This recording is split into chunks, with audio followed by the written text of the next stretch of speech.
Welcome to the Rockhound Podcast. This week we have new guests all the way across the globe. Go ahead and take it away. Hello, it's Jarek here, and I'm person from the Lithuania who is basically Polish, speaking Russian mostly, and is living in Lithuania. And I do own a channel, Amberscape. It's mostly related to fossils, and categorizing is more strictly to the amber, I guess. So Nice. Well, Welcome. welcome to the podcast and welcome to YouTube. hello, YouTube. Hey. Yeah, we're so excited to have you here. Thank you so much for coming. And you're up early and we're up late. It's a party. It is to get these global things going on, but totally well worth it. And we want to thank you for showing up, whether you're driving, running, finding rocks, working, or just hanging out with us. Thank you so much.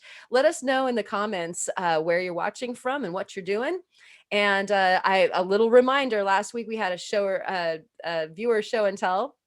And we'd love for you guys to send us your pictures and be on the next one if you missed this one. So the email is in the description section. You And got it. I am Karen from Ozone Fine Art Ventures here in Oregon. And who are you this week? My name is Bertha, and my channel is Big Bertha Spin Cycle Yoga.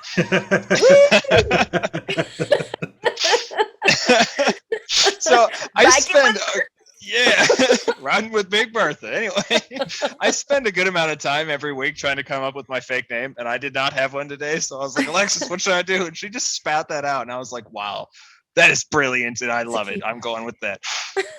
That one might be a little bit of a challenge. So, oh gosh. Well, I'm Mild Kyle with World of Rockhounds, name given to me by Wild Kyle. So shout out to him. And yeah, this is the podcast. Oh, I'm also from Oregon too, so it's late. So let's go ahead and talk about you guys this week and your projects. Jerek? Well, truth to be told, the whole week I wasn't doing anything because you know how it is when you're working the whole day at normal work, and then at the evening, very often there is nothing, no mood to do anything. But yesterday I did start it on my next piece, and I've got my hands on some Sumatra amber. Oh, And nice. started grinding it yesterday, and it proved really difficult. It's like a lot harder than normal amber, and I went through like 4 tips of my Dremel bit already, Wow. and Oh, I'm wow. not even halfway done. Ah, Oh my gosh, that's crazy.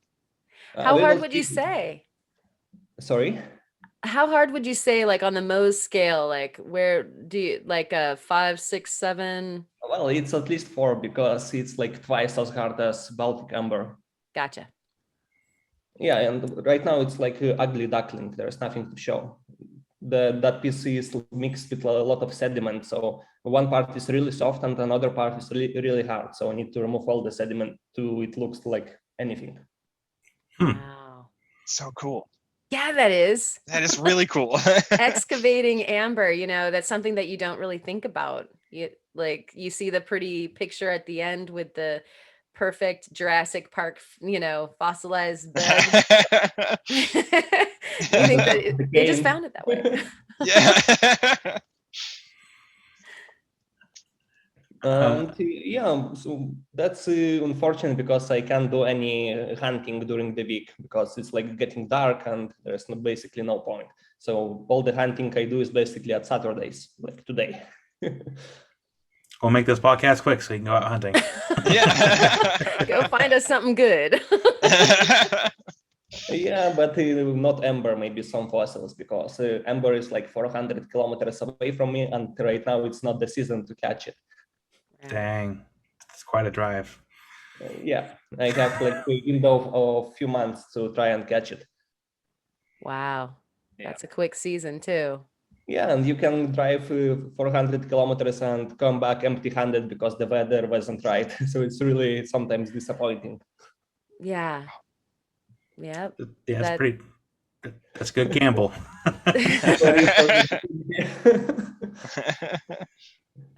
So that's kind of like with the fishermen, they call it fishing, not catching. And Yeah, so exactly. But because we use nets to do it, maybe that's why. And we do bring it from the water, so kind of. And yeah. sometimes there's also fish and crayfish. And then you get catching at least and not just fishing. Like hopefully you are catching things.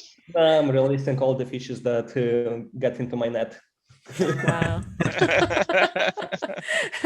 That's like an unexpected, you don't find that in the desert when we're trying to find fossils there, like any fish you find is probably also a fossil. So. Yeah. That would be too good to be true in my occasion. And one time I got really spooked because when I got a lot of seagrass on the shore and I was looking for the ember, that seagrass, there was an eel. I didn't see it. It was, like a big green snake, and I touched it. It was slimy, and I got spooked. Oh yeah. They have gnashing teeth. Like, will they do any damage? Yeah, eels are intense. They've got crazy gnarly teeth. Yeah, but it's not ocean eel; it's sea eel. They're not dangerous. Oh, okay. See, the moment you say green eel, I'm thinking like one of those gigantic moray eels, and I'm like a moray. Like, man, I'd run away from that. No, this is like a cuddle toy. A slimy cuddle toy. A slimy one. Okay, maybe not so much. It depends who likes what. Not judging here. Yeah, right. I like eels. Whatever floats your boat, man. And about the projects for the next week, actually, I got enough fossilized corals. More precisely, it would be chain corals to prep with some vinegar, so they should be turned really pretty, or will get disintegrated. It all depends how much calcium is in the fossil itself and how much calcium is in the sediment it's in. If there is more calcium in the fossil, then it will get destroyed. So we'll see the results. I have like 4 pieces of nice corals. I hope at least one survives. Wow. So are we going to see a video of that? Is that going to... Oh, yeah, for sure. Oh, sweet. Nice. No matter if they all disintegrate or not? Well, at least one have to survive. If it's one thing I learned, don't be afraid to show the bad results, because that is knowledge. And yeah, of course, but if there is only bad results, then it's kind of disappointing, Not necessarily. I know. Necessarily. Oh, I know when I started my channel, like I didn't think there was that many rock counting channels out there, or like lapidary channels, and I was getting tired of not finding. I don't know if I was just not searching the YouTube search engine right, but I wasn't finding a whole lot of information out there for grinding and polishing, and that's kind of what helped push me to start my channel, because I wasn't finding much out there.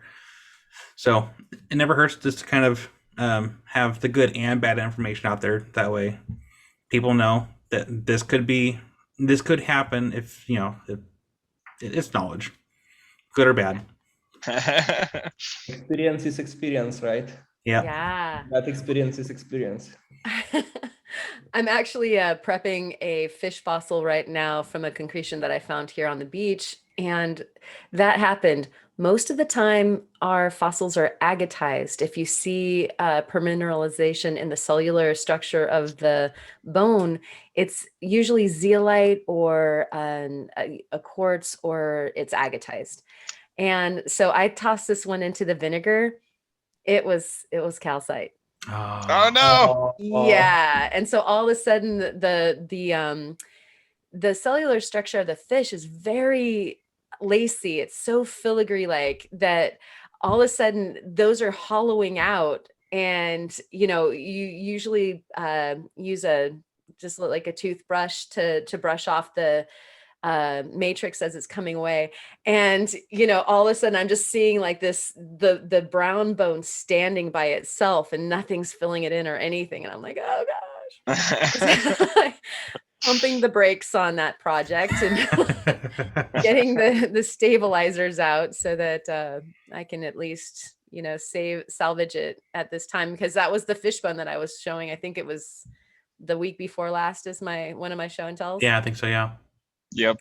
Yeah. So I'm feeling you on that calcite thing, man. It's a bugger. I was trying that before. Like the first thing, I got like the right calcium amount in the fossil, and it turned out great. It was actually really rare example of the chain coral, the Exilis, the name. And it was really pretty. So I was like all confident, throw another one into vinegar, then I pull it out like, wow, where is the coral? What happened here? Like a crime scene. Yeah, but this time I will be on the watch, I will be checking each 5 minutes, and if nothing wrong is happening, then I can go easy. Yeah, when you see too many bubbles, man, cut it off. Yeah, and they look like this, unprepped. This is one of them. Ooh, Oh my gosh. There's another of them. Be sure we- Those are amazing. Be sure to send me a picture of that so I can put that in there. Oh, Yeah, no problem. he'll throw the big shot. That's Nice. so cool. Okay. Best intro ever. Right? That was I'll also awesome. send you the prepped one, how it looks like after. Okay. That would be great. Yeah. There's also one secret. Then after I prep them with the vinegar, and I take the nail, the girl's thing. What's the thing on the nails you put? Nail file or fingernail polish? Yeah, maybe. And I put them on the fossil, and it makes them a little bit harder. So they because Oh, when cool. you touch them and there is only these empty chambers in the chain coral, it's really easily breakable from just the touching. And it was breaking when people was looking at my coral, so I had to put it on, and it started looking even better. We'll Oh, keep that's it so just cool. between us four and all of YouTube.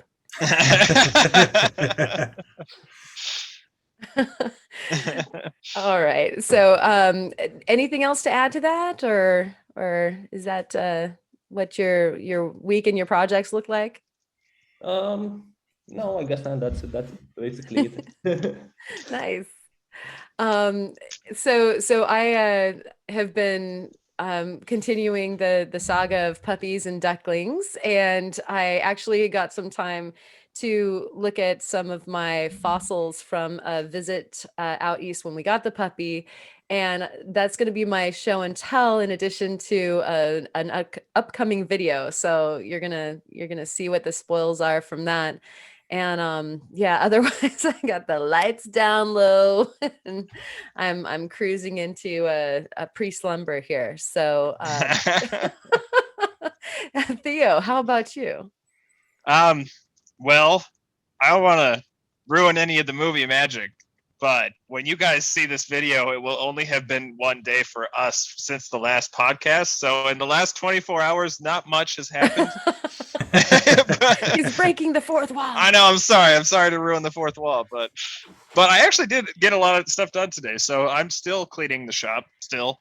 And I found a. I would help you if I could, if I was closer. I know. I need to fly you out just so you can help me just organize. Fly him out. Yeah, I'm going to fly you out. But I'm not going to show too much of this. This is all you get to see for right now because this is my show and tell. But I found a fossil concretion that I've had for a very long time. And I was always too afraid of ruining it. But now I have the scribe. So I used the scribe on this thing, and it is incredible, and I will show you more later. And then other than that, I also have been working, probably since like, I want to say October or November is when I started. I've been trying to get better at napping, and that's my other show and tell. He doesn't mean sleeping. I'm getting really good at falling asleep, but for short intervals. I was gonna say because since I became a dad, coffee. Yeah. Since I became a dad, I've been better at napping. Yeah, exactly. Explain yourself, Theo. Napping with a K, as in the act of driving flakes off of flint, glass, obsidian to make arrowheads, spearheads, that kind of stuff. But I've been working very hard to get better at it, and I think it's one of those things where it's like, yeah, it's complicated, but it shouldn't be that hard to learn. No, it's very hard to learn. It's a very, very simple concept that actually has a lot of moving parts, and it's very difficult. But I'm finally getting to a point where I am consistently making good stuff. And I'm not going to show you right now, but I finished one today, and it actually is probably my first one that is like an actual good, like, you know, presentable point, and I'm so excited about it. Congratulations, son. Yeah. Will try to do a spear out of it, or it will stay as a point? Probably this one will stay as a point. The reason I wanted to do this is agate napping, actually. Agate naps are so cool. Like, I'll try to find a picture for you guys so I can send it over, because if you haven't seen a napped Montana agate, there's few things on the planet like it. Like, they're just so pretty. I've seen napped agates, and I hope you're more modest. I hope you're more modest about it than the people that I saw that did it, because they are kind of like nose up in the air, like, anyone could do obsidian. Yeah, and I understand why they are like that now, because I tried learning on agate and it was a nightmare. And now that I switched to obsidian, it's like, oh my gosh, this is so easy now. I'm so happy I toiled and strifed with the Montana agate, because the obsidian is so much easier to nap with. But I mean, it's a huge process with the agate's just so much harder. You have to heat treat it, otherwise it doesn't flake. And if it'll just crack and then finally break apart on those crack lines, it actually won't flake the right way. So you have to cook it at like 500 degrees for like 12 to 24 hours. So I've got my oven running like 24/7, which, needless to say, I'm not doing this time of year in the summer. So it's a winter event. But yeah, it's really, really tricky. But the main goal is to make arrowheads out of, and spear points out of Montana agate, which I'm finally getting good with the obsidian. So I think once it cools down a bit, I'm going to try again with the agate. But these are totally, like, this is the first, the reason I'd say that I'm getting better is because this is like the first actual, like, usable arrowhead. Like, I'm not going to be using them, obviously, but but this is the first one that has the potential to actually be used. It's got a great edge and it's nice and sturdy. And it's like, yes, I'm finally making it. Oh, what? Sorry. By being used, you mean to kill someone? Yeah, go human hunting. It has a great potential to kill someone.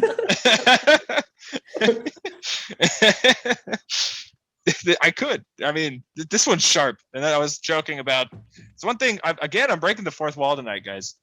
You don't see it in any of the podcasts, but I am fiddling with my show and tells literally the whole time, every podcast. Like, you can't see it off screen, but every single podcast, I've got them in my hand, just playing around with them. But I told them that I have to keep watching myself and stop, because I'm going to cut myself this time if I keep fiddling with this thing. Oh, he was whittling on, was it the podcast before last? It was the one with Rookie, yeah. I literally was whittling a stick the whole episode. But yeah, anyway, though, that was my one day since last week. So how about you, Kyle? Yeah, I got to break the fourth wall again. So basically, I've been looking into the future, since this podcast is meant for the future, filming in the past. Thinking ahead.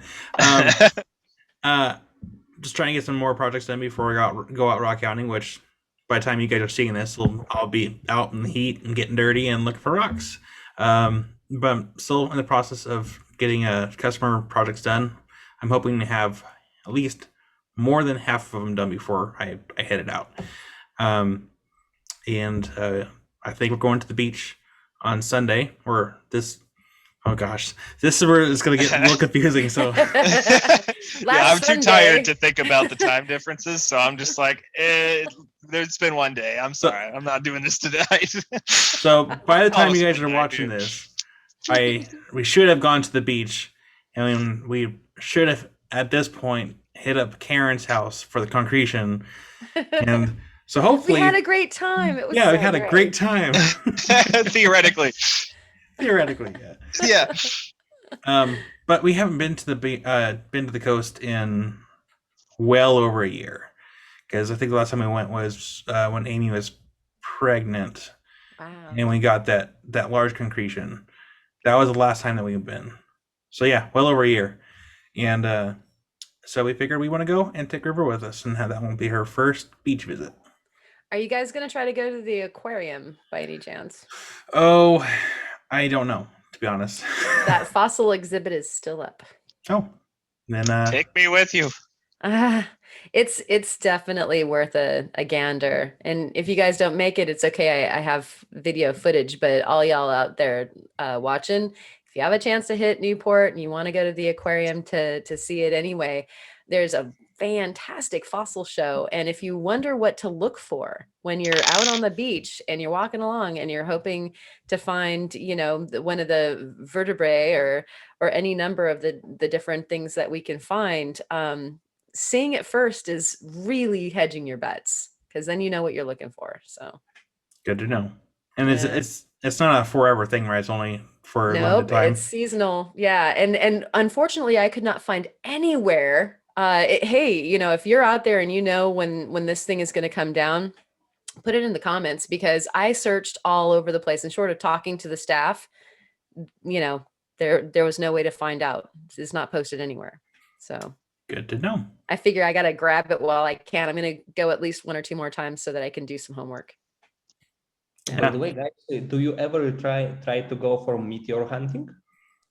I don't. Oh, that's on my bucket list so bad. Right. I want to get a metal detector because you actually can go meteorite hunting in Montana. Exactly, because I was watching yesterday on the Curiosity stream the Meteor Man or something like that. It was really interesting. Yeah. They was hunting in the deserts when everything is on top, basically. So it looked a little bit easier. So I would love to go. Yeah, that'd be really cool. Yeah, I want to do that so bad. My mom claims to have found one in Wyoming. I guess there was one that broke up and was verified, and you can find bits there. And she thinks she's got one that would explain some things. Actually, I'm honestly, kidding, Mom. I was gonna Love say, you. honestly, from Montana or Wyoming, I would not doubt that at all. We get a lot of meteor showers. Every summer we get meteor showers. I mean, honestly, any random night between like April through November, if you go outside and stare up on a clear night for within a 20-minute period, you will see at least one shooting star. So we actually do get a lot of meteoric activity in Montana. So there are some areas out in the Badlands where you totally can go out with a metal detector and actually meteorite hunt.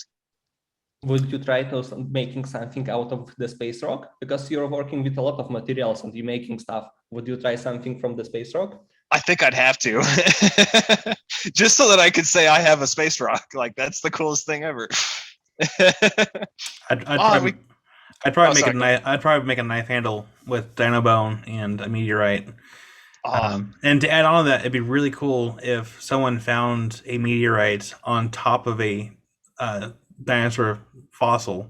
Oh, come on now. Oh, in Montana? Again, that wouldn't be as that far out of the question. It struck the fossil and embedded itself in. And I would really hope that if someone found that, they would had to have made a comment like, well, that's ironic. I don't want to lie, but I think I saw something like that. There was a task from a mammoth that was with a piece of metal in it, so it might be meteor. That is so cool. Oh, He's man. here to tell us. So yeah, I'm believing. I don't remember the source, so I can't confirm it. I don't want to mislead anyone, but I saw thing like that. That'd be still pretty cool. Sucks to be the mammoth, but that's still pretty cool. Oh, what's that? It's so bright and pretty. It was rusty and black. But as far as that was kind of what my plans were for the week, were just to get caught up, and then as far as future projects go, I want to get customer projects completely done, and so I can start polishing some of the stuff that I got from all the other YouTube channels. And then I have some personal projects I want to get done too. I had gotten a bunch more folding buck knives. I want to get some stone scales on there, and I have a Brazilian agate that I want to cut up, get a couple slabs out of, see if it'll be big enough for a knife handle, and then polish the ends of the end cuts and call it good. And that's my plans. That was a mouthful. It really This was. is the second time job. in the last 2 podcasts you've been talking about knife making, and now you've got me wanting to do something. Is it because of just how shiny the thing was?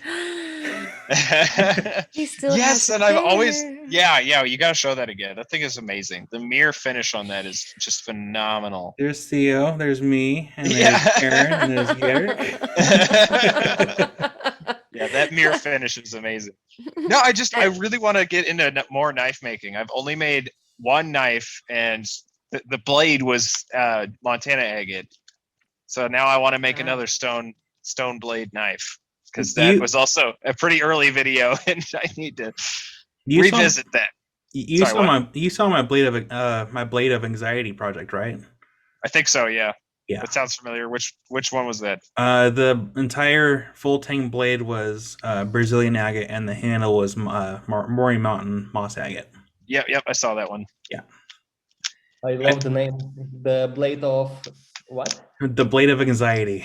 The video game. It gives pretty strange and so much.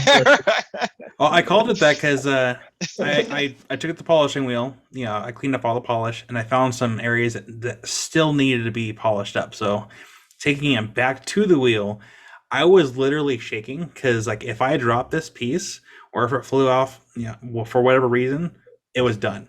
It would have broken. That was going to be it. So I was shaking, and once I washed it off and polished it, took my video footage, and I put it in a very safe place, and I did not want to touch it until the customer got that project, and I handed it to her, and I'm like, that's on you. And even she didn't like handling the knife because it was for her husband, and I guess her husband has in a very safe place where no one else can get to it, which I don't blame him. That's so funny, because I actually did a strength test on mine. Because I made a locking flip blade. And I actually made all of the pieces from scratch, like literally every single piece from scratch. Yeah, Kyle, I want you to watch that video so you can give me your opinion on that. You've worked with way more knives. That was literally the only knife I've ever done, so you got to tell me how I did. But I thought I did pretty good. I've never seen anyone make an entire locking knife out of stone, and I should take up that challenge and try one myself. Yeah, got to make it from the ground up, like literally, not. Even the hinges and the mechanisms. I bought key stock brass, like a brass bar, and just cut it all out from that. But I actually did a strength test on it because I wanted it to be functional, so I sharpened it really well. But then I flipped it in and locked it. And I was like, all right, here's the moment of truth. So I got like a little log, and I thwammed the thing down on it a couple times. I was like, yeah, that thing is sturdy. Sweet. It's fully functional and won't shatter on Alex, because I actually made it for agate angler. Nice.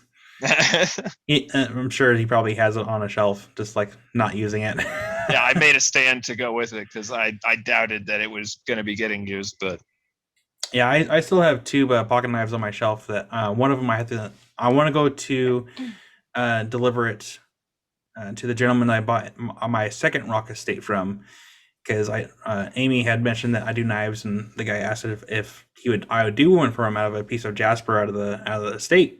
Well, I couldn't find the said jasper, but I did happen to already make a big jasper pocket knife.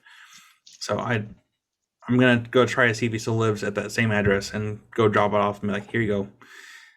And because if I say I'm gonna do something, even if it's a couple of years, like, I can't stop thinking about it until actually I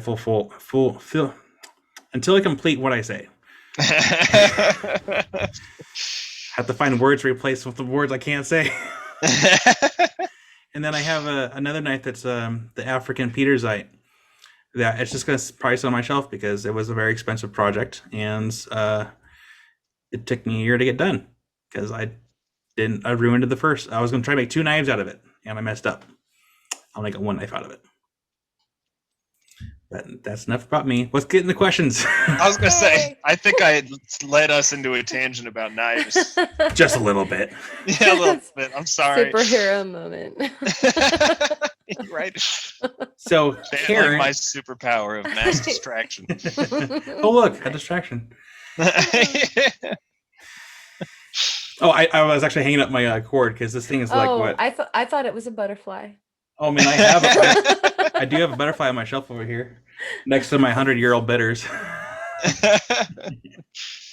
But Karen, Yeah. what questions do you got for Jarek? So I have a couple, and the first one I gotta know. So how did you get into the amber thing in the first place? You know, kind of would you illuminate how you decided to get into hunting the amber and then making your channel? Oh, that story would start pretty early because as a kid, I found some small pieces that was really shiny on the beach. And since then, like from the age of like 4 or 5, I was in love with it. And then I started my hunting at the age of 6 or 7. And it was actually tree raising that was still in the trees. I was calling it amber, but it's kind of is just not fossilized, you know. But to be more serious, when like I started doing it properly, it was just 1.5 years ago. And I once again found a piece of amber on the beach, and it had tiny ant in it. I like found a guide how to polish stones. I polished one side. I was seeing the ant clearly, and that was the moment of realization. I started looking for the content on the YouTube about amber. There was non-existent. There was some jewelry related, and basically no huntings, no nothing. And I was like, heck, I'll do it myself. We're so glad that you did. Yeah, seriously. Did you? Yeah, you know, this sensation of exploration, you never know what you get, because you have this piece of amber, it is with the crust, and you barely see anything inside. And when you polish it, like open it, present, you know, and then you can see something inside, if there is anything. But because 99% there is nothing, obviously. But even still, like each time you're exciting, like opening a treasure chest, you never know what you will get. Wow. Yeah, I mean, that sounds like. Oh, sorry, I'll let you finish. Sorry. Yeah, it's like each time like a first time. Yeah. I was just gonna say that sounds like amazing, because it's like, if worst case scenario, you still have this beautiful gem of amber left over. I mean, if I get an empty concretion, I just have a boring gray rock. You know, there's no fossil in mine. It's pretty much garbage.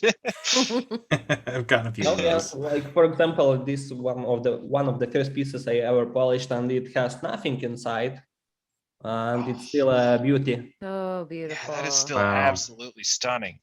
Yeah, the color is like, you know, a honey. It's so cool. And it comes in very much variations of colors and densities and occlusions. You don't even need bugs it for being interesting and pretty. You can find some sort of, you know, even dirt inside, and it looks interesting. Yeah, just So because cool. it's a time capsule of some history, some earth history. And so it gets to be the fossil and it gets to be the gem at the same time. Did you do specific research so that you know, to bring yourself up to speed? Did you go to school for it? How did you get No way. I was like a curious person. I'm just looked in the internet for the information I was interested in. Yeah, and I even polished very first, the first video was opening the box of amber, because I didn't have big sized amber to make anything out of it. So I did buy and make an unboxing as my first video. But the second one was my first piece I polished, and I didn't have any tools, nothing. I just had some sandpaper which was 1,500 grit. So it's like, it's for polishing, and I was trying to cut it. Yeah. It took me I've done that. I think we've all been there and done that. 6 or 7 hours to get it done manually with my hands. My hands were burning, the skin was coming off, and then I was looking at this noodle-shaped piece, and I dropped it, and it snapped in half. Oh no! After the video was done, because I made the video and I was like, oh, it's so beautiful, and it, you know, dropped it after the video. Oh no! Yeah, it was heartbreaking. I was thinking like, I will never touch amber again. Until the next day. Yeah. Yeah, it was the Saturday, and it took me basically the whole day. Yeah. And the pros with the spinning wheels, they make it like in minutes, but they took me like a day. Yeah. Yay Well, for machines. the bright side is you have two instead of just one, so there's a plus side in that. Yeah. It's broken. But I've been there. I but get it's it. broken not very nice way. And when I did take two pieces and make two out of it, and it wasn't the same, not even close. It was worth a shot. Find a small piece of that, I would be really happy. But when I saw the original big one, it was, on the side. Yeah. All grief. Wow. And so actually, part two of my normal questioning would be, what was the weirdest thing that you found when you've been rock hunting or amber catching? I guess I did that seal, but it was a huge one. Oh, wow. That's a new one. Hey guys, we've had ski-doos and we've had cars but not a dead seal. But it's not, well, you don't see regular seals in the Baltic Sea. It's like not a lot of them. And this was the very first time I saw a seal in the wild, and it was dead on the beach. Oh, yeah. Oh no. Yeah, I've seen my fair share of dead seals, and I distinctly remember I took my cousin. I was babysitting my cousin. We went down to the beach, and this is when we lived in California, and went down to the beach, and he's hopping on big rocks, logs, whatever. Well, he hopped on what looked like a log at first. Oh no! Until he landed on it, and it just woo. It just he didn't fall through it, but like he jumped off of it. I'm like, huh? Yeah. Time to go. And that wasn't the only one. There must have been some kind of storm, and they were just everywhere, just dead seals everywhere. Wow. Sounds like adventure. Yeah, I don't ever hope to see that ever again. So, so Theo, what is? Oh wait, yeah, Theo, what's your question? Don't worry, Kyle. I was right there with you. I was like, all right, I know Karen has another question here, but no, anyway. So, what is your favorite inclusion or insect or just fossil? I guess no, inclusion is the better way to put it. What's your favorite inclusion that you found inside of amber? What I found, I was hoping you will ask what I like or what I wanna find, because I didn't find a lot yet. Oh, okay. Either or. Change honestly. the question. Yeah. So a dream would be to find a praying mantis. Oh yes. I was hoping you were gonna say that. Really? Yeah, that is so yeah. There's a viral picture of one that people keep on saying is fake. Yeah, It's so yeah. cool. It's real thing. So good. Like this tiny one which is still praying in the Dominican Amber. Yes, I've seen that. It's so cool. Yeah, it's a real thing. But that one is tiny. I would like a big one. That was basically a mantis larva or a juvenile. You got to dream big. Yes. Right? Oh, that's the thing too. If you wish to find something, you have to be very specific on your wishes, because if you go somewhere and say, "Hey, I wish I could find a limb cast," and then go somewhere, find a limb cast, but it's only this big. So you have to be very specific on your wishes. So if you say, "Hey, I want to the find," owners of the site keep it from you. Oh. oh no, so I Sorry. my story is actually meant for Keep your spears down, dude. Oh, sorry. sure. Yeah. You know that's a touchy subject. Yeah. No, I went to the Royal Peacock and to find opal, and I told myself I want to find a opalized limb cast. I wish I could find one. It wasn't until we were packing up to leave I found a opalized limb cast, a little itty bitty one, and I'm like, oh, I need to be more specific on my wishes next time. So, if you're wishing to find a praying mantis, wish big. I have the an adjacent piece of your miniature limb cast from the Royal Peacock. That's exactly what I got too. Yeah, and it's got pinfire opal in it, and it's so small though. It's it's in the tiniest of the little square boxes that you can get for gems. Yeah. That's my limb cast. Yeah. To be more realistic, what is possible to find, and not just wishing big, is any undescribed species inside the new ones. Oh, that'd be And cool. then I just can imagine, because you can give it away for scientists to examine it, and you get the privilege to name it. So imagine the name Amberscape with cockroaches or something like that. Oh, that'd be so cool. That'd be cool. Oh man. And that would be a mantis, a new mantis, right? Sure. We're dreaming. Right. Yeah. I Man, mean, talk but about advertising. there's 3 times the insects to everything in that animal kingdom on this planet. I mean, if you Yeah. think about that ratio, there's every possibility, because we know we don't know all of the different insects. They haven't been all named, even the ones that are still alive, let alone the ones that are extinct. So your chances are so good. Mm-hmm. Yeah, but predatory animals like insects or whoever else is a lot more rarer than the grass eaters. Those grass eaters. Eaters. So From common. the last video, I learned a few words, because every time I do some sort of research, I'm learning new English words. The last one was detritus. Nice. Yeah. That's a useful one. Yeah. Oops. Sorry, I'm filling with my show and tell now. Dang it, Hey, Theo. stop it. I'm rubbing off on you. No whittling during the podcast, yo. Huh. Yeah. Hands where we can see them. Theo, any other questions? I have a million questions about Amber. It's the coolest thing ever. So, if we have time, I can come up with plenty of questions. Like, for example, what age range do you know how old the Amber you're finding is? The Baltic one is range between 36 and 49 million years old. Oh, that's so cool. Yeah, That is awesome. It has its age.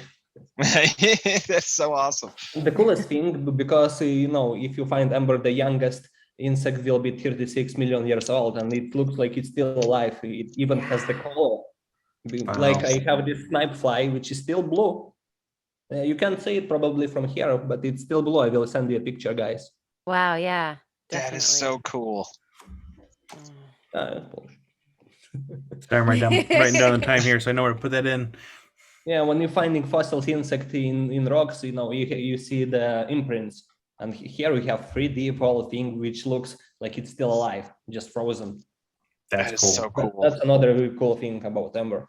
And, they're finding not just insect, some animals, the bigger the insect, the less chance to find it in Amber, because it's strong enough to escape the resin. But sometimes you can find dead frogs that fallen into the Amber, for example, or birds. There's a bunch of different stuff that is found and discovered in Amber. Like in this Burmese Amber, there was dinosaur-like birds, like super tiny one. It was ranging like 4 centimeters, even smaller than Calibri ones, but that bird had teeth. Wow. I totally saw it. Yes, I was reading something about that a while back. The It's so cool. saber-tooth hummingbird, Yeah. That's But awesome. how crazy is that? That one is probably just fall out from the nest into the raisin. It was unfortunate as a juvenile. That's so crazy. Hummingbirds that don't want nectar, they want blood. They're probably eating insects. Well, I guess that leads me to my question. So I noticed that a couple of your videos you're working typically in a very clean, empty room. So are you working from like an office building, or are you working from your house when you work on the Amber? I'm working from my apartment. Kyle loves your apartment. It's so clean. Same white wall from the Now, I very much appreciate seeing other people's workspaces, and I don't want to offend anyone out there, but I feel like the cleaner someone's workspace is, the more praise I will give them. It's like, that is beautiful. Just this cleanliness is just Well, it's my home, so if you imagine the with dirty or something. And I live with my girlfriend, and she's want to kill me each time I work on Ember. And right now I don't have anywhere else to do it. I have only this office, and there is like Ember dust everywhere, and she have to wipe it off. Of course, I'm helping. Yeah. That's one negative and positive, because the apartment smells like forest. Because when you're grinding Ember, the dust smells like trees. Yeah. That's the Yes, best a wonderful smell ever. thing. Yes. It's like burning a candle without burning a candle, so you get that natural pine smell. Yeah. It's like real incense, like the And there's one copal. crazy thing I noticed, because I was working with a different type of Ember, like the Baltic one, the one from Ukraine, a little bit with the Burmese, and yesterday with the Sumatra from Indonesia. Each of them have different smells. For sure. I That can is so look cool. at the Ember, I can smell it, and I can tell you which Ember is it. Oh, That that's is so so cool. cool. Yeah, it's paleobotany. I mean, of course, they're going to have different smells to their sap, yeah? Yep. Well, that's kind of an interesting drinking game. Oh, it's Baltic drink. Yeah.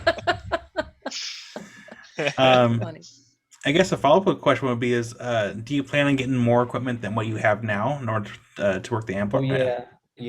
But I need a wide range of equipment. I need from the just filming equipment, the lightings, the grinding wheel, like everything we need to work with Ember, and then I need equipment to make photos, like good microscope, good lights, everything, like a batch of things I need to buy.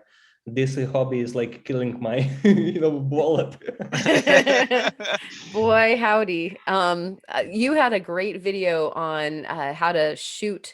You were layering your shots so that you would get a crisp. Yeah, that was fantastic. People, go watch these videos. Yeah, seriously. Link in the description. Yeah. I have I have really budget equipment, and I'm doing these videos to show what is possible to do with $40 Chinese microscope. And when you make like 50 photos, trying to focus each part of the insect, and then gluing the focus stacking pictures together, you get decent pictures. So it's possible, just a little bit more time. Yeah, that was So cool. fantastic. Yeah, it's really good. That's art in and Yeah. of itself. There's a guy here in the States that he takes pictures of garnets. Yeah, sorry, Garnets garnet. from the beach. Yeah, and his photos are amazing, and yeah, it looks like a large garnet, and until you realize he has it next to either a dime or in front of a dead spider or dead ant, and you don't realize how small that piece is until you have that comparison. And I think he does kind of the same thing where he just takes a bunch of pictures and then layers them together in order to get that photo. And I wish more people would show that so people can understand how much work goes into producing this kind of art, because it's not easy. Well, when I started, I was thinking like I will be good enough to make just the Ember in my hands, and you can see something inside that's good enough. But when the time goes, you want to get better and better and better photos, results, whatever. Well, yeah, you want to show the viewers what you're seeing. When you look through a jeweler's loop or you're seeing it through the microscope, you want them to see the detail in that ant that you just found. Or my piece that I bought when I was first time at the Tucson Gem Show had a gnat in it, but I was so enthralled with that gnat. That gnat was, I'm pretty sure that was Baltic amber. And it's amazing. We were talking about this last week about the stones that have an original feature that no other stone on the planet ever can be the same as this one because of this, and amber's so special because for one thing, it's already beautiful. Like it's a gemstone that's made out of, something from a tree, but then to have a creature in it, how completely unique. Yep, I agree. And by the way, I hear that in the US there's a lot of fakes, and sometimes it's like real fakes. By real fakes, I mean they are selling Colombian copal as Baltic amber. Yep.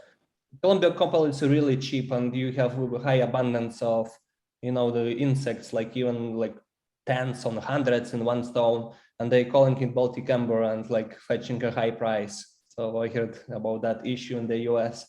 Yeah, and that's absolutely a real thing, and you've got to be really, really careful about who you buy from, because it's marketed as Baltic a lot. I mean, there actually is a lot of different, like one of my favorite rock shops, the Rock Shed, they responsibly market all of their couple. Is it Copal? Right? Yeah. Am I pronouncing that right? Yep. Okay, yeah. They market all of it as Copal. They're not trying to sell it as like an amber variant. Like they do market it honestly, but not everyone is that genuine. And then you're like, how are they charging such a tiny amount for Baltic amber? It's like, oh, it's because it's not. Yeah. And they was even trying to trick the local jeweler shops by selling copal, but how they did it, because jewelers, experienced guys, like they will see it's copal, not amber, but they also like treating the copal. They're throwing it into the oven. It gets this also milky color, a lot denser, and then after treating it with heat, they try to sell it as Baltic amber. And sometimes it's really confusing. I have one piece myself, and I was thinking it's a Baltic amber. I will show you in a second. Ha So we're definitely getting an education from watching this as well. So there was you look at this, looks like amber, right? But you see this crust. It is from the oven, and you can see it was from the oven. But when you remove the crust, it will be yellow Baltic amber sized. Colored. So I wouldn't tell after cutting it from the side. I wouldn't tell it's not amber. And this is piece of Colombian copal. And what's weird, well, how do I know it's copal? The guy who gave it to me told me after, but the thing is I didn't buy it. He just gifted it to me, which is really weird. If it would be Baltic amber, this piece would cost like thousands. Yeah. And that's when you knew it was not amber. No, I'm very, naive person. I was like, oh, what gave me such a big piece, like, how this can be happening, Only after that, I was like, Yeah, be sure to send me a picture of that. And I think from there, we can probably go ahead and swing into show and tell. So if you have some more amber, bring it. Yeah. Yeah, I have polished ones. I have raw material, which I catched myself. When I was in Poland, I went vacations for a week when the storm happened. And there was an interesting situation because my employer knew I will go for vacations, but I couldn't tell him when, because my vacations were related to when the storm starts. You're right. Like, I'll just let you know. Yeah, but I didn't know myself. He was like, yeah, sign the papers when you want to go and you're free to go. I don't know yet.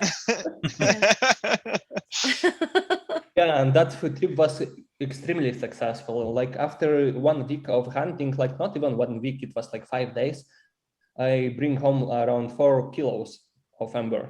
Wow. That's a lot thinking about, because amber's pretty light in general. Yeah. Yeah. It's like a whole box. That is so cool. It's like we need to go on a little field trip. The whole adventure is available on the YouTube. Like I have like 4 or 5 videos from the Poland. That is so cool. Do you have plans to go any other places in the world to go rock hounding? Oh, of course. Every vacation I take, I look for stuff. It's just like not even a hobby anymore. It's like a disease, illness. Yes. It's a cruel addiction. I totally know what you mean. You go and see nice views, like so beautiful, but I will rather look on the, That's kind of how it is here at home. Is whenever we go places, if we go anywhere with like waterfalls, Amy likes to look at the waterfalls and the scenery, and I'm just like eyes to the ground. And I have a rule is like, no rock, no walk. Yeah. And it's that cruel. It's like hard on your body. Like my neck is after the day of walking like ostrich, like it hurts. Oh yeah. Yeah, we have beach yoga when we're doing rock hounding on the beach. I mean, because you're gonna squat down or you're gonna like hinge at the hips or how are you gonna? Because especially if you've got a heavy backpack or depending on what kind of thing that you're schlepping along with you, because you're gonna be like covering number some one ground. carries 250 pounds of rock, right? So you're like some of it is like lifting with the legs. You don't Mhm. want to. Yeah. Yeah, I wish Montana agates were as light as Amber. that backpack hurts some days.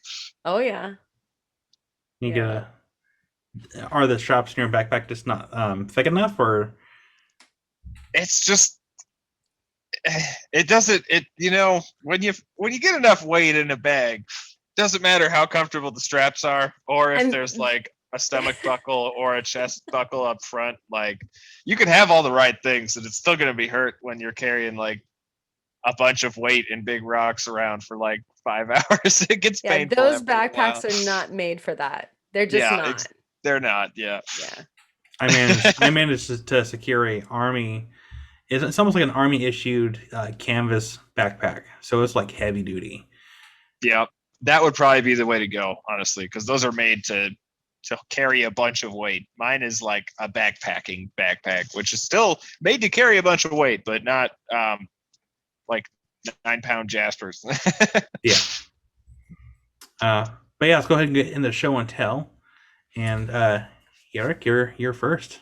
Yeah, do you have you showed us a gorgeous thing. Oh yeah, I can show you a few of them. There we go. Oh, so shiny. I'll take them both. Thank you. Both of these have insects inside. This one has 2 caddis flies. This one have around 10 inclusions. Beetles, flies, spiders. And you can see it from here. It has even coprolite. Look, That's we're trying to get cool. closer. I know, like all three of us are like, that is so cool. Oh. Yeah, be sure to send a lot of pictures. That way we can get them. I can put them in. And I'm on the wrong shore, Right? I know. I want those. That is some raw amber in comparison to this. How it looked like before, possibly. Give me a second. Yeah. That's fascinating. that's so cool. Yeah. Well, the pieces that, kind of like how a fossil plate has several different things on it, you might have some different kind of leaves or you've got some crinoids or whatever.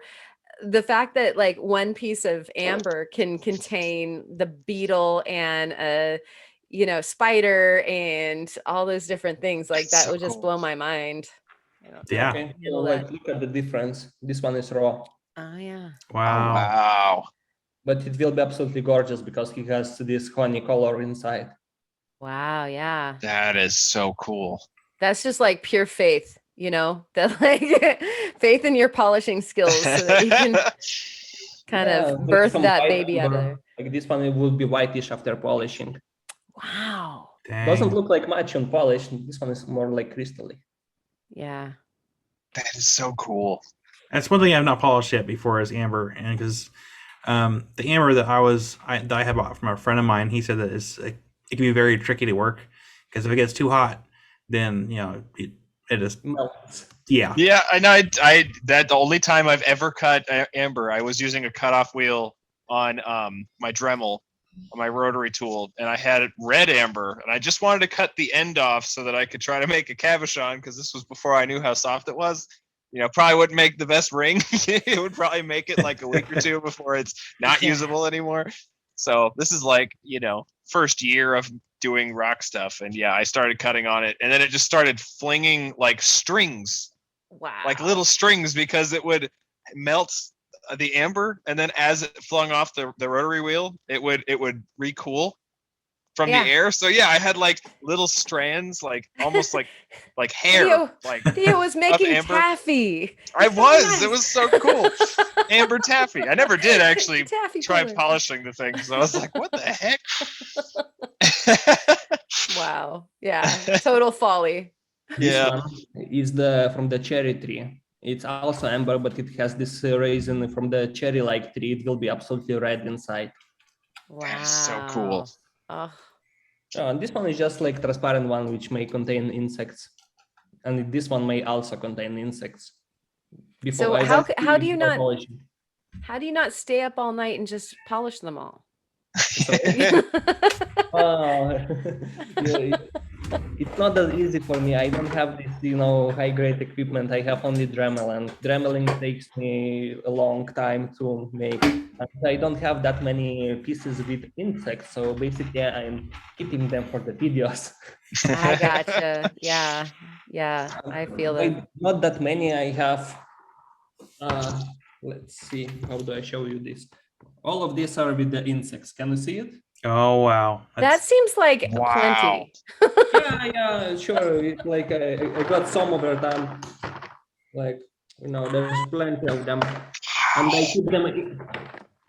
keep this in the water. Oh, this will be nice. Oh yeah, I see a spider in this one.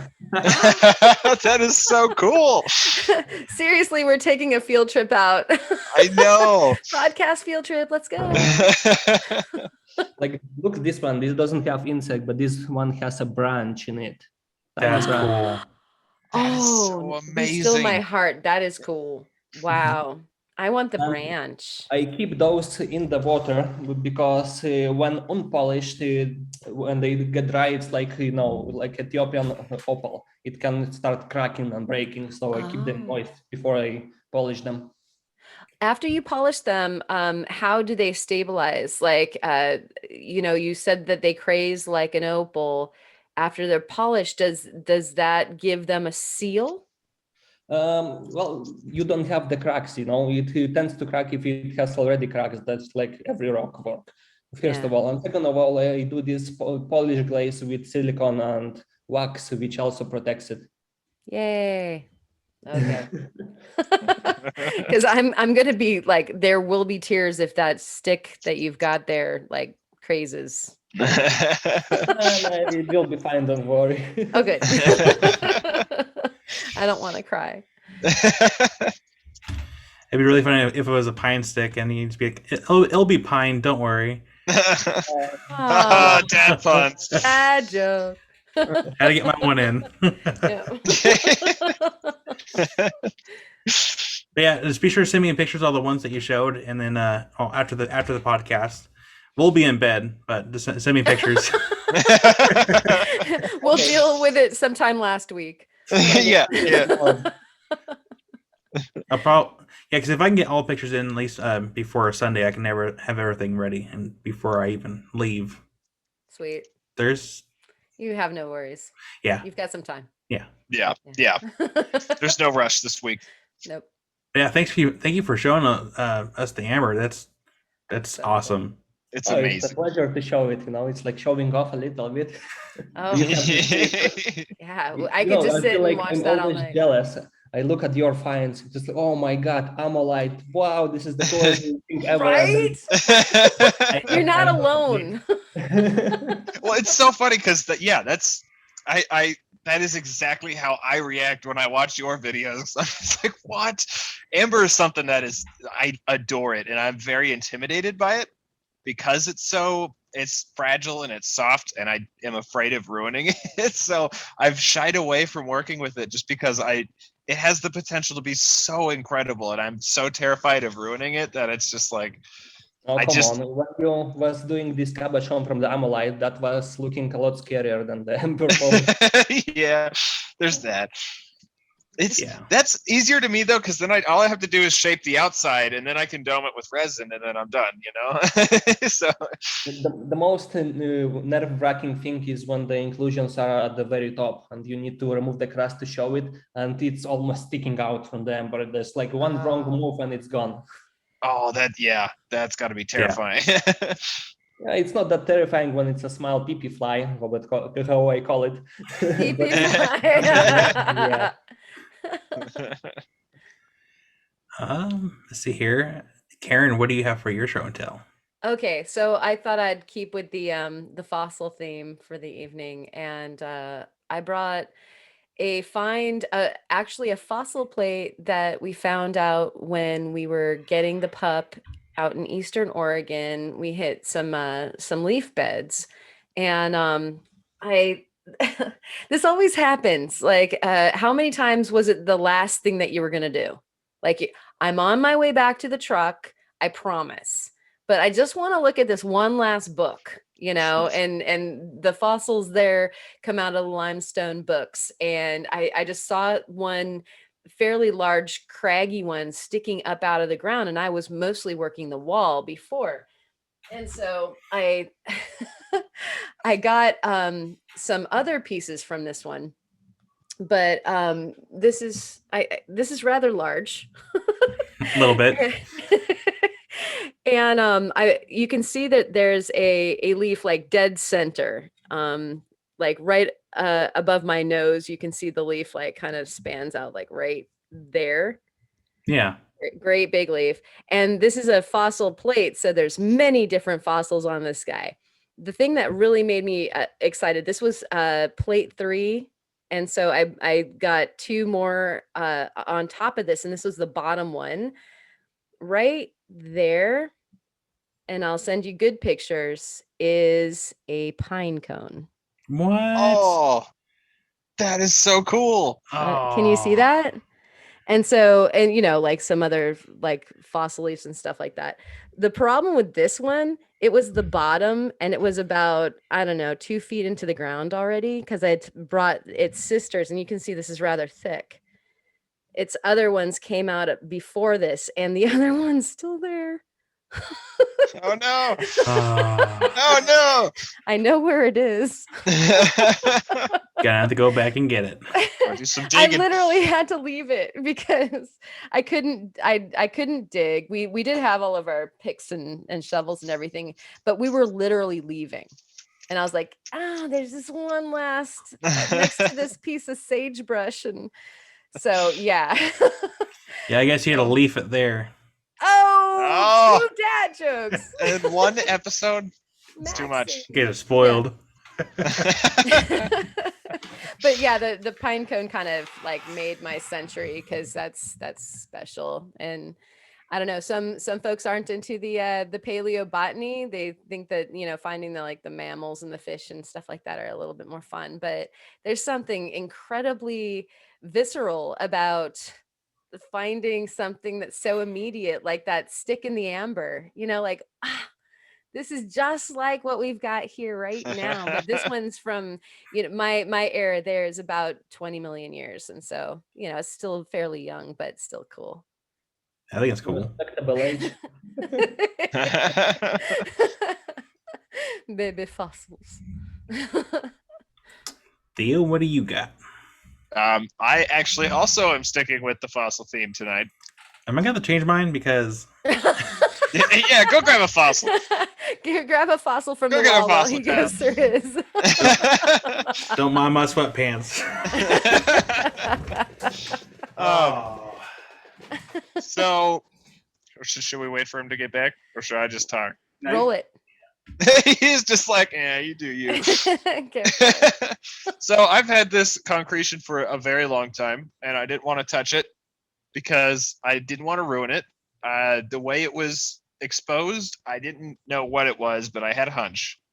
And so as I said earlier, I've been cleaning the shop, and I found that concretion that I had stored away in a safe place. And I have an air scribe now, which means we can excavate fossils far better than we ever could before, which means we can excavate fossils the proper way for these fossils anyway. And yeah, it's amazing. And it turns out it is exactly what I thought it was.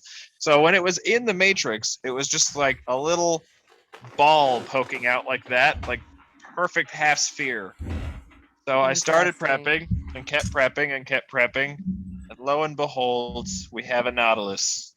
Oh, the beauty. Nice. Isn't it Give cool? away a kitten for it. So the question is, are we gonna keep that or are we gonna sell that? This is probably, I have other nautilus, but they're all like, I don't know, probably like, one sec. Don't sell it. Are you making an offer there? Yeah, I know. They're all like this big, like size of a bottle cap, pretty much. And I mean, this is so much bigger than any of the other nautilus I've found. Wow. Yeah. And it's, all things considered, it's really not that great of a nautilus because it's actually deformed. You can see that sharp turn, how it comes up here and then takes a really sharp turn. That's supposed to be really, really gradual, like really circular. You can tell it kind of got crushed right there while it was fossilizing. So as far as nautilus go, this actually isn't that great of a nautilus, but it's my first good one. And it's my first good one, and I don't think I can do anything with it. Also, I know you guys aren't going to be able to see this in the camera, but if you look really close, see that little void right there, that line? Yeah. Mm-hmm. That is actually a hollow, which means this is a chambered nautilus, Oh, yeah. and all of those voids are going to have calcite, like geode pockets, basically. Okay, So cut in half. Cut in half. Cut in that's half. kind of what I'm thinking about, is cutting it in half, because the whole thing is calcified. So if we cut it in half and show the side by side, I mean, it'll just be just filled with calcite crystal pockets. Like it'll be a geode fossil, basically. But at the same time, I don't know. It feels like sacrilege to cut this in half, considering it's my first halfway decent nautilus. So it's like, I might wait till I stumble upon a few more before I think about cutting it in half. But it does have some nice pearl. What? Sorry? Okay. Well, then that's what we're gonna do then. Nice. See, Theo, you need to have yourself a rock room. That way you can have your own private collection.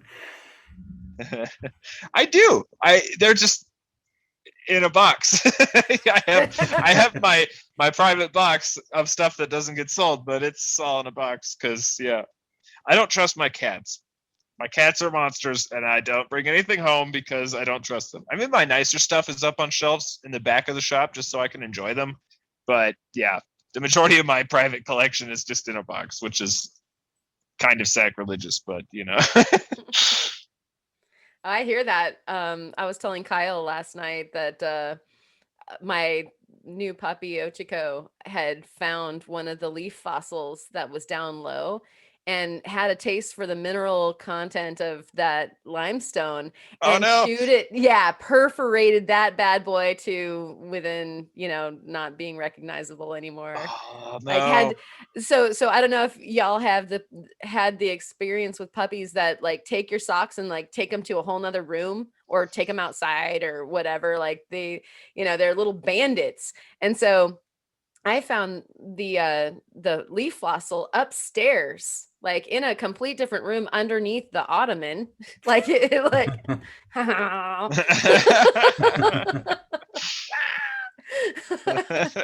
okay. One leaf fossil is okay. Yeah. And this guy had the rest. Yeah, exactly. But before I go on to the other one, I also wanted to point out that if you look closely, you can see all those little different textures in there, like especially in here, really on the inside, like all these different little textures in there. It's probably going to be hard to see on the zoom camera, but this, what that means is the hollow, like the opening of the shell, filled with sediment that then filled with little tiny clam fossils. Yeah. So this is cool. A big fossil that's filled with smaller fossils. I love that. Yeah, I think I've been talked out of cutting this thing. It's so cool. See, I would have cut it. Dang it. It's so cool. I love it. I don't know. Ammonites, I mean, there are a lot in Montana, but they're never a common find. Like I'll find one every third fossil trip. Nautilus are even more rare. Like they only really come from a specific area in Montana. So if I was finding like a lot of them, I'd be more like I could, cut more in half because I wouldn't feel bad about it. But man, when you find a nice ammonite or like a nautilus like this, it's a treasure. So it's like finding a big perfect glass clear point, like crystal point, like quartz crystal or something like that. It's like, okay, I could cut this up, but that's like, again, it's kind of sacrilege to cut this thing up when it's so pretty, So I always get that internal battle. sometimes they just need to sit on my bench and stare at me until I make up my mind. I get it. But then my other show and tell, which I actually have, I got myself a little bit on tonight. Not gonna lie. Oh, you did already. Yeah, I'm not even joking either. I've got like a little. I'm not bleeding, but I definitely have a cut on my skin that I'm seeing now. Is I finally have gotten somewhat better at flint or obsidian napping. Here, I'm trying to get out of the way so that you guys can see it a bit better. But yeah, this is the first like good points that I've actually made. It's nice and thick. It's still a little wonky. They're supposed to be perfectly straight. You can see this one's a little bit lopsided, but that's okay. We're getting better. And yeah, it's Nice also job. a little bit thick, which is ideal because they were like my other ones were getting way too thin to where they were just very fragile. But yeah, the flaking is getting better. They've got really nice serrations, like very, very nice serrations. And we're going to do a couple more of these, probably like 4 or 5 more of these. And then we're going to try with agate again. I was gonna say if you need more obsidian, guy. Yeah, I do. I might have to take you up on that because it's so nice to nap with the obsidian after trying to teach myself on agate. That agate was a nightmare to learn on. And how do you do the points? Do you use some sort of old school methods or? Yes, I do actually. So I tried going really old school when I first started. So I had a big heavy rock and then a smaller rock. And actually tried to do it traditional, the way the Native Americans did, and had you get a big round rock for spalling. And spall is when you've got a block like this big. Well, you can't nap a block that big. So what you do is you take a big rock and spall shards off. So you're like trying to get like wedges off of the bigger block, if that makes sense. And then you can take another rock, which you want like kind of rectangular, and then that's for driving the big flakes. And then a smaller one that's for driving more precise flakes. And then you have your point, which you use to pressure flake, and that's how you make the serrations. So that, needless to say, it is like for a very advanced method, which I would not recommend trying to teach yourself doing those things, because that's probably why I made such little progress in the first 3 months. So did some research, and yeah, I made the tools that you're supposed to use. So you take, I used bismuth because it's what I had, but you're supposed to use lead. You just take a copper cap and fill it with lead and then mount it onto a dowel, and that's called a billet. And it's a lot of focused weight on a very right on the tip. So you can kind of swing it lightly, but it's driving very, very precise, heavy hits. So you can get those nice, drive nice flakes off. And then a dowel with copper rod inside of it for the pressure flaking. And it's made a world of difference. Like, oh my gosh, it's so much easier now. That's awesome. It's totally one of those things where it's like, yeah, it's a pretty simple concept, which it is. And the moment you start trying to do it, it's like, wow, this is way more complicated than I ever thought it would be. Only have to keep us updated. And are you gonna make a video out of it? I started recording the moment I started trying. So you guys are gonna get the whole process from start to finish in a video whenever that happens. And yeah, I am absolutely including the 3 months of failure, because I think it's important. It's like napping is hard. Like, it's not just a thing that you can carving.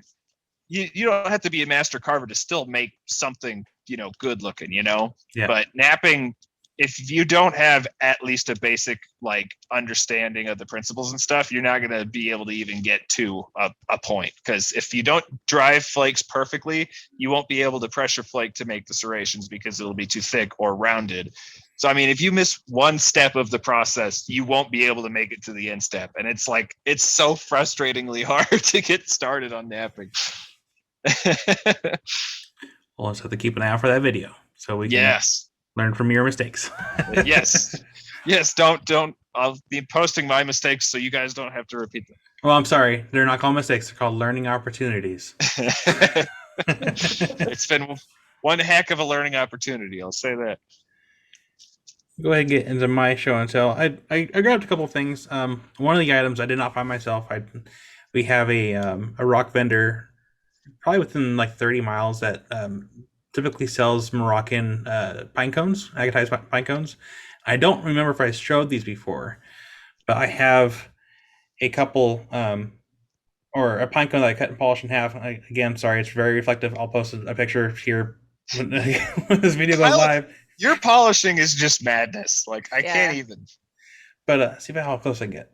Oh, let me. It's a literal mirror. Yeah. Let me try this really quick. 1 second. Let me see if this will make a difference. Smoke and mirrors. It makes me so jealous. That's a little better. Yeah, that helps. But it's so cool. They're very beautiful, beautifully agatized. I love anything that's pine cone. Like if it's opal pine cone, petrified pine cone, agatized, it doesn't matter. Like pine cone, anything for whatever reason, I think it's cool. Oh gosh, that camping couple, they had a live show, and I think I did include it in a video. I bought a opalized pine cone from them, but it wasn't a whole one. It was, since it had fallen vertical, it decomposed, it went bye-bye and filled with opal, but only filled halfway because that's how it laid. And so there must have been an escape point for the silicates, so it didn't make a full opal pine cone. It was only half. So to me, that was way cooler than a full pine cone, just because it was not a normal opalized pine cone. I could have grabbed it. I mean, I can actually. No, yeah, I will throw a picture up here, right here. I'm not gonna grab the jar. Yeah, I have a bunch of these agatized ones, and I want to cut a couple more open, get them polished, and just have them on the shelf because I think they're cool. And this last piece here, I think it is a fossilized urchin. I think possibly. I'm not sure. It belonged to my late great grandmother, and after she passed, they gave me a bunch of her rocks. And yep, looks like an echinoid. Yep. And I don't know where she got it, but I didn't care. I thought it was cool that they decided that it should go to me, and so it sits proudly on my the fossil section of my shelf back there. And that's my show and tell. Nice. I also found a echinoid while vacationing. I was surfing the beaches at the low tide for like 4 days in a row, and I found one. At least you found one. Yeah, it was quite destroyed by the waves and everything. Oh. Yeah, but it's still nice. Oh, nice. That's so very cool. cool. You're gonna have to send me a picture of that too. Yeah. And it's from this summer. I was having holidays in Portugal. Of course, I couldn't just relax and enjoy my holidays. I was waking up at 5:30 in the morning because that's when the low tide was. I'm sure the girlfriend loved that. She was sleeping. She didn't mind because when it was bright enough, I was already back because the low tide was over. Okay, perfect. Yeah. That's pretty good timing. Well, with that, we're done with show and tell, so we can go into words of wisdom. Jarek, do you want to start us off with words of wisdom? Yeah, I will just do it out from my head because I wasn't ready for this. We can always go first if you want a little bit longer to think. That's fine. Okay. Just, basically, the words of wisdom will be: don't think, do it. If you wanna, because without trying, you won't get anywhere, like anytime soon. I like it. I love that. Short, Perfect. sweet, to the point. I butchered it a little bit, but I hope you got the point. Oh yeah. Yeah, no. That was perfect. And because people are very often hesitating if starting something they want to do, and very often just don't do it. So just do it. yeah, I know that all too well. And it's not that I won't ever do it. It's just I keep putting it off. Like Amy had got me some candle making kits for Christmas, and then again for Father's Day. And I've been wanting to get into making candles. It's just, I have other projects on my list I want to get done first. But I do want to make candles. I haven't done it before, but I want to do it because I think it'd be cool to if I am good at making candles, it would be cool to sell rocks and candles. Or rock candles. Or yeah. Candle rocks. Yeah. Yeah. Whichever Candle way. rock. Yeah. I can send you some amber powder so it will have nice scent. Oh yeah. Ooh. I want some of that. Smell like the Yeah. Baltic Sea and pine. Well, the Baltic Sea is a little bit smelly, but yeah. That's okay. I can attest that seas smell. So yeah, I think so. Karen, what do you got for your words of wisdom? So I would say my favorite one for this week would be again, if I'm talking about my fossil plate, this is the other side. There's a great big leaf right there, and there's a really nice stick, and there's some small things to look at. This is the side that I saw because the sisters came out of the ground this way. And so when I was pulling them up, I was like, okay, well, this has some really neat stuff. And of course, if you've done the fossil books before, you can take them home and you can prepare them more at home and find way more stuff. So I'm just like taking like, all right, this is the last rocks that I'm pulling out of the ground today. I'm taking them. I didn't see my pine cone until like I had already brought this back to the truck because it was on the wrong side. This was the side that I was saving. And so I think that so often we think that we know what we have, and then you take out your jeweler's loop or whatever, and like I thought that was just like a big old scab, weird, like it broke wrong, and I'm like, oh my gosh, that's my find of the whole trip. And it was literally the very last thing on the back side of the thing that I thought I was taking. So take a closer look because you never know what you actually have. Also a very good point. Now I feel bad. I wasn't for the word of wisdom. Oh no, yours is great. Yeah, no, I love yours. Thank you. I think mine is going to tie in with my arrowhead, and I'll say what it is first, and then I'll kind of explain that. So my words of wisdom this week is failure is the first step to success.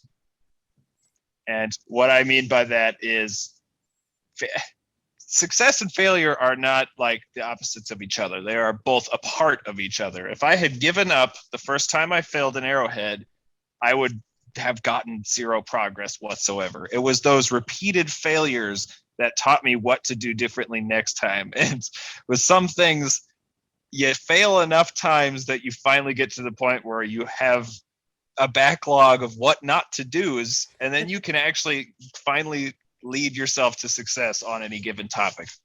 And like stuff like napping is a great example of that. You will not succeed the first time you do it, period. So do not ever be discouraged by failure. Failure is just to be expected whenever you're doing something on that scale that is brand new. Yeah, that's a very good point. Beautiful. Literally. Thank you. Making an arrowhead, just kind of living on the edge, taking a nap. Man, 3-in-1 podcast. I know. You spoil us, Kyle. He's crazy. I guess mine would be actually was prepared this time. Don't be afraid to learn a new skill because you never know when you'll need to use it. Like napping. Yeah. With a K and not with a K. Yep. Yeah, both. They're both very valuable. Yeah. Yeah, and I know that sometimes it can be hard to learn a new skill, and sometimes you just have to like Theo said, just keep practicing because it's good to hone new skills because you don't know when you're going to use it next. I mean, for those that have had multiple jobs in your lifetimes, you've got to learn new skills in every single one of those jobs. So always be prepared to learn something new. And yeah, you don't know when you're going to need to use it. That's mine. So I think that ends words of wisdom. So, Karen, you want to take us out? Well, first of all, Jarek, thank you so much for coming. It was so awesome to have you on the podcast. Do you have any parting words for us? Oh yeah, it was a pleasure, guys. I love to meeting each of you because I watched all of your videos, and I was watching Theo even before I got into the group. Woo! Oh man, that makes me feel so happy. Yeah, we were glad to have you on. You know, I've talked with you, I think, a little bit a few months prior, and you're always very friendly and very nice. So we were glad to be able to bring you on and kind of be able to meet you across the world. Well, you're absolutely the same. Maybe it's a common thing between the Rockhound communities. Yeah. Yeah, absolutely. Definitely tying the world together. No matter if we're drinking coffee at 8 a.m. or 12 at night. Yeah. Or midnight. Yeah. It's all good. It's what we do. And thank all of you for hanging out with us this evening. Definitely let us know where you're viewing from. If you'd like to take part in our second show and tell, send us your finds. It would be wonderful to see them with a short description of what they are. The email is in the description. And yeah, guys, that was an awesome podcast. Thank you so much. And we'll see you next time. Keep on rocking, guys. Rock on.